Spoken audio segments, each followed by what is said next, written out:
Cak Imam, tadi baru selesai ada kasus Hearing. pencabulan, hearing ya, Ya. dengan yayasan gitu ya. Sebenarnya apa yang terjadi, Cak Imam? Baru-baru ini kan kita dikejutkan kan, ada anak-anak ya tinggal di sebuah rumah di Baratajaya. Ya, kita menyebut anulah panti asuhan. Tapi setelah kita cek kan ternyata kan tidak ada izin, tidak ada legalitas. Karena itu boleh-boleh saja lah kalau ada yang menyebut panti asuhan ini ilegal. Atau ada yang kemudian jangan menyebut panti asuhan lah, karena banyak panti asuhan yang baik-baik kan jadinya kan digebiak uya.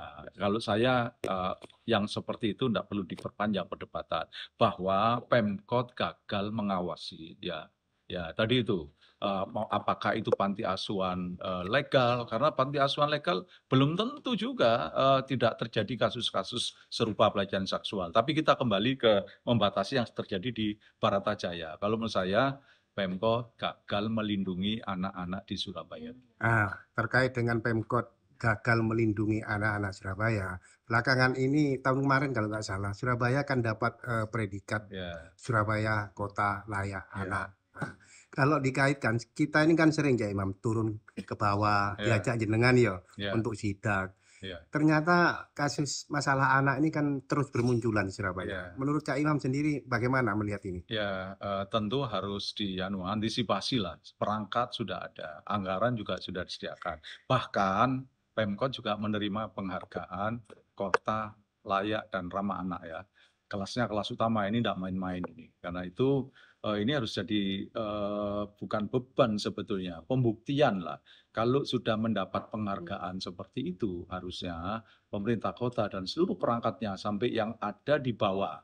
Di bawah ini kan ya RT, ya kader Surabaya hebat. Sebetulnya sedini mungkin bisa mengetahui ketika misalnya ada bangunan, ada rumah, atau apapun yang itu berpotensi terjadi tindak pidana. Termasuk tadi pencabulan terhadap anak. Kita kan beberapa waktu yang lalu kan juga misalnya, ditemukan pabrik narkoba yang besar, ya di Kertajaya. Kemudian ditemukan juga pelaku terorisme, ya itu kan juga ditemukan di wilayah Kerembangan seperti ini. Ini yang terakhir ini, saya yakin ini bukan terakhir sebetulnya, ini gunung emas, seperti gunung emas lah. Ditemukan kasus pencabulan yang ada di rumah itu yang pelakunya adalah bapak asuh terhadap anak-anak asuhnya. Mestinya ini bahkan tidak akan terungkap kalau istri dari pelaku itu tidak pertama kali melapor ke Polda. Karena mereka melihat suaminya menyimpang dan selama ini kan ini sedang ada proses cerai lah, ini dilaporkan. Kalau istrinya tidak melaporkan, ini tidak akan diketahui. Apalagi menurut ceritanya, ini sudah 2 tahun anak itu diperlakukan, dicabuli oleh pelaku. Ya, kembali ke pertanyaan barusan ya. Kalau dengan munculnya beberapa kasus anak, pencabulan, kekerasan, pemerkosaan, apakah masih layak predikat Surabaya Kota Layak Anak disandang oleh pemerintah Kota Surabaya? Kalau menurut saya nanti waktu yang akan membuktikan, karena kan bukan sekali 2 kali ini kan, beberapa kali kan terjadi lah. Ketika ngomong ramah anak kan bukan cuma pencabulan, bullying ya, pokok anak itu merasa tidak aman dan tidak nyaman.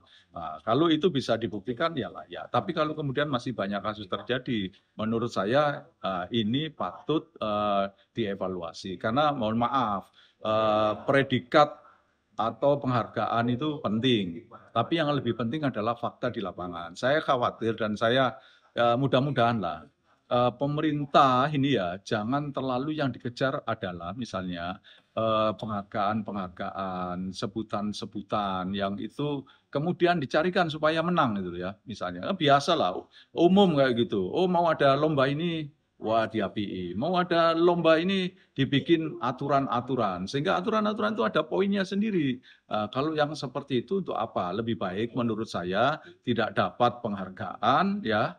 Tapi anak-anak di sini merasa lebih aman dan nyaman, tapi dapat sebutan dan penghargaan kota layak anak.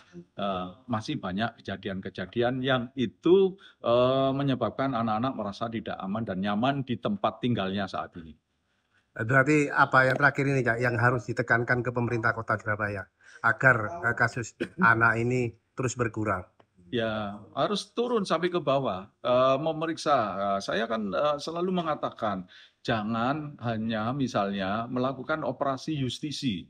Misalnya di terminal, kemudian di stasiun, yang itu objeknya adalah warga kita sendiri. Warga kita sendiri maksud saya, warga Indonesia yang dia tujuannya ingin masuk ke Surabaya itu ingin mencari pekerjaan. Ini orang kecil gitu loh. Tapi operasi justisi ini tidak bisa menjangkau kemudian ke tempat-tempat yang itu pemukiman menengah ke atas atau Misalnya, apartemen-apartemen yang mewah. Ini contohnya tadi dijelaskan oleh Pak Camatnya, Lurahnya misalnya. Oh, selama ini kami tidak tahu karena itu tertutup, tidak bergaul dengan warga dan ketika kami masuk kami dilarang. Loh, mestinya yang seperti itu harus menjadi kecurigaan, makin bikin penasaran dan dengan aturan yang ada Pemkot dan perangkatnya itu bisa masuk untuk memastikan siapa saja yang tinggal di situ dan kemudian aktivitas apa saja yang ada di situ. Mestinya bisa. Tidak boleh negara kemudian kalah dengan orang-orang yang mungkin hanya karena persoalan materi. berarti Satpol PP itu punya wewenang ya untuk masuk ke apartemen mewah dan lain-lain. Ada perda, ada perwali tentang kependudukan itu. Mereka boleh memeriksa, ya, menanyakan apakah punya identitas. Karena menurut saya ini penting untuk memastikan. Jangan-jangan kalau kemudian yang ada di situ kemudian adalah dipakai untuk persembunyian hal-hal yang itu menjurus ke pidana kayak gitu. Kan sekarang mohon maaf banyak orang-orang yang istilahnya predator seksual itu bergentayangan, tapi kemudian mengemasnya. Mereka kemudian sewa tempat, kemudian membuka lowongan seolah-olah ini boleh tinggal di sini, ini panti asuhan, sekolah dibiayai, yang kebutuhan yang lain juga dibiayai. Tapi di situ hanya untuk kedok supaya tempatnya aman. Kalau pemerintah kota tetap pasif, tidak aktif seperti ini para predator ini makin subur dan akan terus bergantayangan untuk mencari mangsa anak-anak itu. Oke, makasih.